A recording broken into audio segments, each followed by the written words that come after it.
Isang pagpalang araw sa atin mga kapantime. Have a good time po. Naway pagpalain po ang bawat isa sa atin. Ngayong araw na ito ay pag-uusapan po natin ang tungkol po sa bakit nga ba marami pong nagmamahalan o mag-asawa ang nagkakahiwalay? Ano nga ba magiging dahilan nito? So alam niyo po mga kapantime, isa sa mga dahilan kung bakit po marami sa mga mag-asawa ay naghihiwalay is lack of communication po. Kulang sa pag-uusap.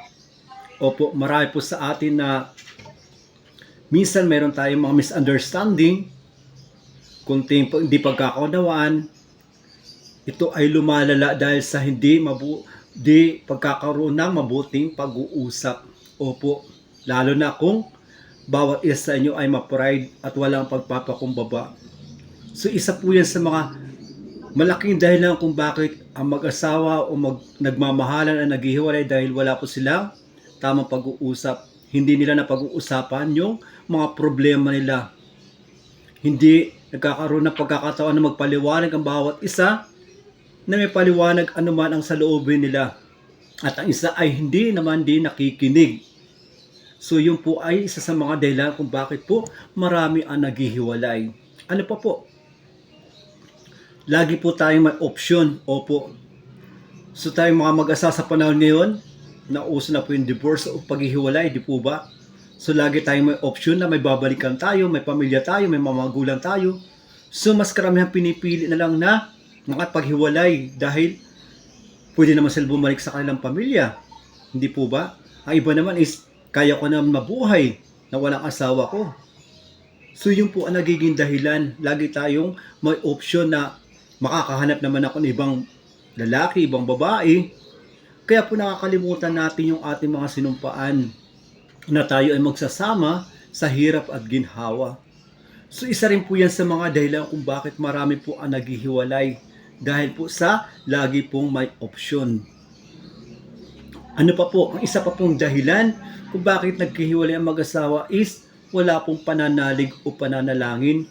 Yes, kulang na po sa pagdarasal. So ang isang pamilya kung sila ay nagdarasal, sila ay naniniwala sa Panginoon, at binibigyan nilang oras sila at ang kanilang mga problema sa Panginoon is magiging maayos po ang kanilang pagsasama. So isa sa pinakamalaki po ang gabay ng ating Panginoon. So marami po sa atin dito ay hindi na po nagdarasal, lalo sa panahon ngayon.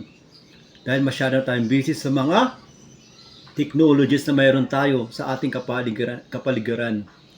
So, ang kulang sa pagdarasal, pagsamba ay isa sa malaking dahilan din kung bakit maraming pamilya ang nasisira at tuluyan naghihiwalay. Dahil nakakalimutan nila ang kanilang sinumpaan sa ating Panginoon.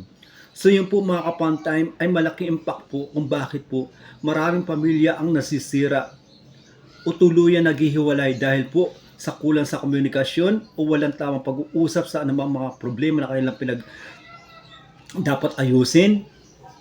Pangalawa po is, lagi po tayo may option na, sige kaya ko naman, pwede ako bumalik sa aking pamilya, mayroon pa akong mahanap na ibang lalaki na mas magaling sa'yo, mas mabait sa'yo, mas maganda sa'yo, mas matino sa'yo, so ganun po tayo.